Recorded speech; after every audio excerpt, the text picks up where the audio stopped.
Tá, podendo e se ser tu educado. pudesse ficar invisível, pergunta cretina, o que tu faria? Já deve ter pensado nisso, né? Se eu pudesse ficar invisível? Se tivesse esse poder, tu farias o quê? Não assaltarias uma joalheria, por favor. Olha, Túlio, eu gostaria de ser visível. Eu gostaria que vivia ao contrário. Exatamente. Eu me sinto invisível. Eu já às vezes. sou invisível. O público não me conhece. Como não sabe. conhece? Pode reclamar, vendeu Agora- 3 edições do primeiro livro, cheio do dinheiro, iates, limusines, mulheres, festas em Hollywood. Não, tá bem, cara, por favor. Não faça isso. O fato é o seguinte, Já sou invisível. dá muita diversão. Né? Eu me divirto muito escrevendo essas histórias, inventando situações impossíveis, né? E questionando coisas que estão no nosso dia a dia. Né? Essa criança, esse corvo, né? O apelido dele é Corvo, ele faz uma aposta num jogo com o campeão lá da Lan House. Né? E a aposta é a seguinte, se ele ganhar, o pessoal da Lan House tem que jogar futebol, jogar basquete ao ar livre durante um ano. Lan E ele House vai são lojas de jogos são eletrônicos. lojas de jogos eletrônicos. Né? Quem é mau, na verdade não é mau, são as circunstâncias que levam ele a fazer maldades, vamos dizer, entre aspas. O que eu quero provocar a discussão entre as crianças, entre os alunos na sala de aula, é justamente isso, porque os bandidos nunca são presos, os verdadeiros bandidos, os mentores, né, das maldades. Por quê? Porque o mal está aí fora, o mal está solto. Eu não gosto de dizer, foi preso, agora está tudo bem, vamos para casa tranquilos, não é cinema americano.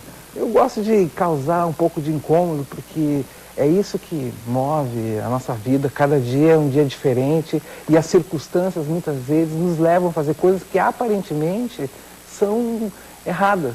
Olha, eu acabo tendo contato com crianças, né? E me surpreendo às vezes com as perguntas que eles me fazem. Ontem eu estive aqui numa escola aqui em Ipanema e uma das crianças me perguntou, virou para mim e disse assim: quais são os teus medos e os teus sonhos como escritor? Deus. Eu fiquei espantadíssimo, né? E respondeste? Né? Respondi, claro. Para mim, os meus sonhos já estão se realizando pelo fato de eu estar criando um público mesmo, aos poucos, né? Está sendo lido e a resposta ser tão boa assim, né? E medo nenhum, porque é feito com amor. Que mal o amor pode afetar o amor? Nenhum, né? Então eu faço com muita paixão e acaba se refletindo no texto, as pessoas acabam se apaixonando pelo texto. Eu fico muito feliz, eu estou satisfeitíssimo. Né? Legal, mas é uma história que não tem moral, então, ou tem?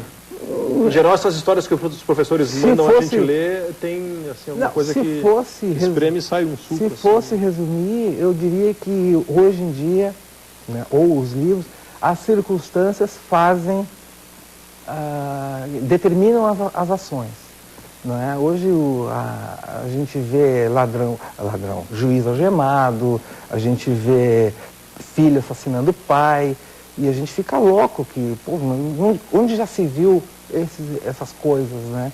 Nós nos assustamos muito, né?